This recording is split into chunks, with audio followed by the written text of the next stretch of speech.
आज पूरी दुनिया के हालात क्या हैं और जम्मू कश्मीर में लोगों की जरूरतें क्या क्या हैं। जो पूरी दुनिया के हालात बने हुए हैं, उन हालातों के अंदर जम्मू कश्मीर के लोगों की जरूरतें क्या हैं।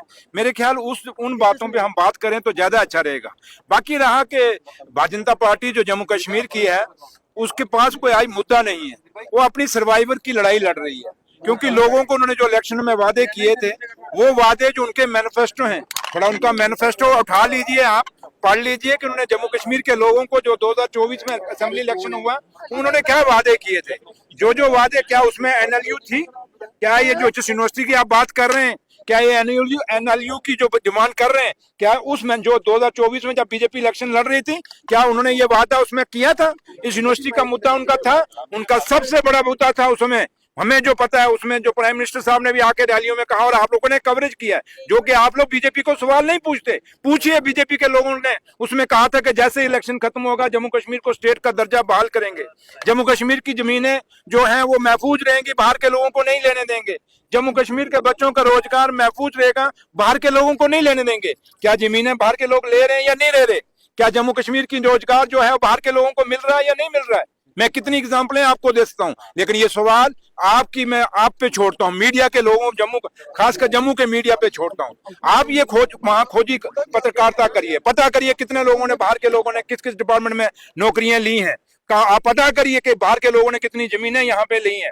आपने इंडस्ट्री का हालात देखा कि 28,000 पैकेज आया, उसका क्या बना। इसलिए जो मुद्दे हैं लोगों के, उन मुद्दों पे बात करिए, डाइवर्ट मत करिए। एनएलयू में एक आम गरीब आदमी जो दिहाड़ी लेता है, उसने क्या करना जी एनएलयू से? आप बात करिए तो मुद्दों के करिए। हाँ, जिन बच्चों ने लॉ करना है उनके लिए लॉ यूनिवर्सिटी जरूरी है।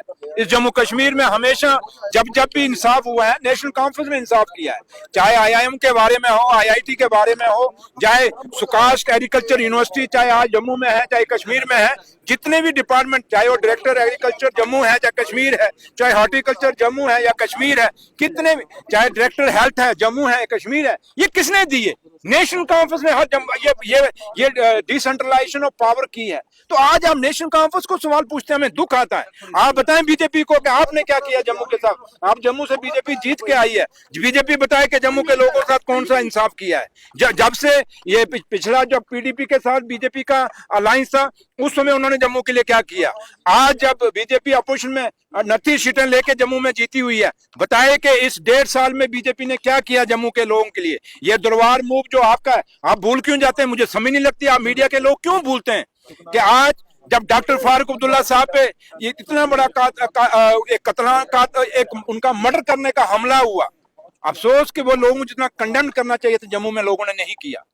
होना चाहिए था कि वो नेशनल कॉन्फ्रेंस जिनका दरबार मूव जो बंद हो गया था, किसका दौर में बंद हुआ? बीजेपी के दौर में बंद हुआ था। ये दरबार मूव किसने बंद किया था? बीजेपी के टाइम में। क्या बीजेपी का काम नहीं था खोलना?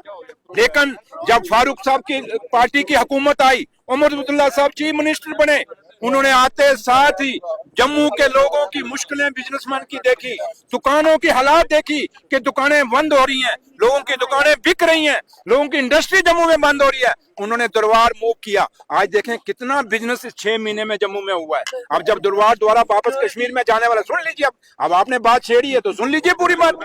ये तो छेड़ना नहीं था हमें, अब छेड़ लिया तो हम छिड़ गए। तो इसलिए बात यह है कि आज जब दरबार मूव जम्मू आने से कितनी यहाँ चहलकदमी बढ़ी, कितने लोगों के मकान किराए पे लगे, दुकानें किराए पे लगी, कितना बिजनेस बढ़ा। ये चीजों की आपको नेशनल कॉन्फ्रेंस को, जम्मू के मीडिया को शाबाश देनी चाहिए। इसलिए आप जम्मू के मीडिया से कहूंगा कि हमेशा जम्मू में नेशनल कॉन्फ्रेंस को ये मत छोड़िए कि जब नेशनल कॉन्फ्रेंस एंटी जम्मू है।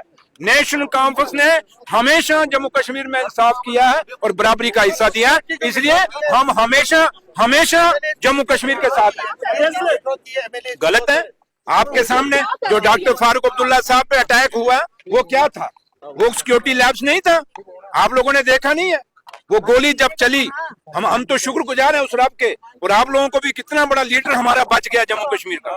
वो चलो हम तो बचे, लेकिन डॉक्टर फारूक अब्दुल्ला बहुत बड़े कदवर नेता हैं। वो देश और दुनिया में जिस लीडर का नाम है और जिन्हों का आज कोई एक इंसान, एक ऐसा इंसान जिसके लिए अगर मंदिर में जाएंगे तो ऐसा लगेगा वहां हिंदुओं के हो गए हैं, अगर गुरुद्वारा में साहब में जाएंगे तो ऐसा लगेगा डॉक्टर फारूक अब्दुल्ला सरदारों के हो गए हैं, अगर वो अपने धर्म में तो जाएंगे वहां तो अपने हैं ही हैं, लेकिन जिस धर्म में भी अगर वो कृष्णों में जाएंगे तो वहां उनको लगता है कि ये हमारे अपने हैं। डॉक्टर फारूक अब्दुल्ला पे जो अटैक हुआ है वो अटैक इंसानियत पे अटैक था और एक बहुत बड़ा सिक्योरिटी लैब्स था। इसलिए ये बात आप पत्रकार लोगों को करना चाहिए, हमारे मुंह से मत करवाइए कि सिक्योरिटी पे क्या हो रहा है, कितनी सिक्योरिटी कम की जा रही है, कितनी ज्यादा की जा रही है, ये हम नहीं, ये सवाल आप पे छोड़ते हैं, आप इंसाफ करिए। थैंक